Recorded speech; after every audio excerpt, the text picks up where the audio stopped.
এখন তো বাজারে প্রচুর কাঁচা আম পাওয়া যাচ্ছে, আর এত কাঁচা আমের মধ্যে আমের আচার না দিলে কি হয়? তো চলুন আজকে ঝটপট করে পৃথিবীর সবচেয়ে কম ঝামেলার আচার আজকে বানাবো।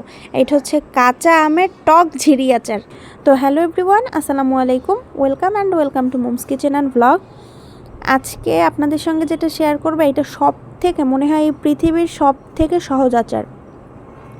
আমি প্রথমে একটা গ্রেটার দিয়ে শুধু 2টা আম নিছি, কারণ এইটা আমি প্রথম বানাইতেছি, এই জন্য 2টা আম নিয়ে গ্রেটারে একদম ছোট ছোট ঝিরিঝিরি করে কেটে নিয়েছি। আপনারা যদি গ্রেটার ব্যবহার না করে হাতে মানে ছুরি অথবা বটি দিয়ে কাটতে চান, সেইটাও করতে পারবেন।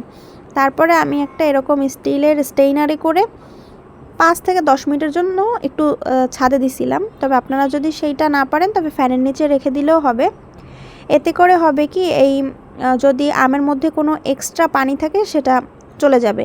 আর আম 2টা কিন্তু আমি ছোলা সহই গ্রেট করছি, আর হচ্ছে ছোলা সহই আগে ধুয়ে নিয়েছি। এইটা কিন্তু আমি ওই গ্রেট করার পরে আর ধুই নাই।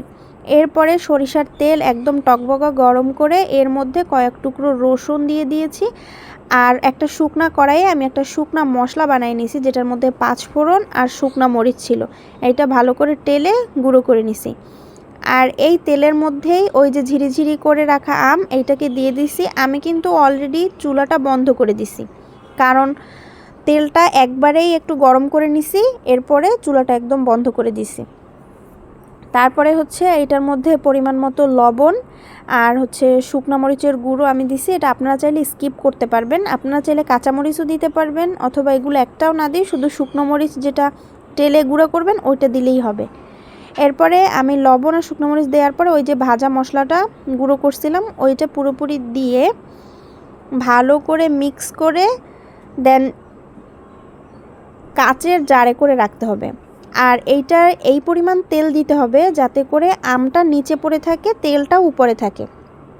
এই আচারটা খিচুড়ির সঙ্গে খেতে জাস্ট ওয়াও লাগবে। আর যে কোনো সিজনে যদি আপনার কাঁচা আম খেতে ইচ্ছা করে, এইটা একটু মুখে দেবেন, একদম কাঁচা আমের ফ্লেভার পাবেন। আমি গ্যারান্টি দিয়ে বলতেছি, এটা খেতে যে কি টেস্ট ছিল, আমি এডিট করার সময় আমার মুখে আবার পানি চলে আসছে। আমার কিন্তু এখন আবার খাইতে ইচ্ছা করতেছে। আপনারা এইবার এই আমের সিজনে একবার হলেও এইটা কিন্তু বানিয়ে দেখবেন, একদম ঝামেলামুক্ত আর খেতে অসাধারণ লাগে। কাঁচা আমের তো বিভিন্ন ধরনের আচারই বানানো যায়, তবে এই আচারটা একবার হলেও মাস্ট ট্রাই। আজ এ পর্যন্তই। সবাই ভালো থাকবেন, লাইক কমেন্ট শেয়ার করে পাশে থাকবেন, আর পেজটি অবশ্যই ফলো করে দিবেন, আর ইউটিউব থেকে সাবস্ক্রাইব করে দিবেন। Thanks for watching.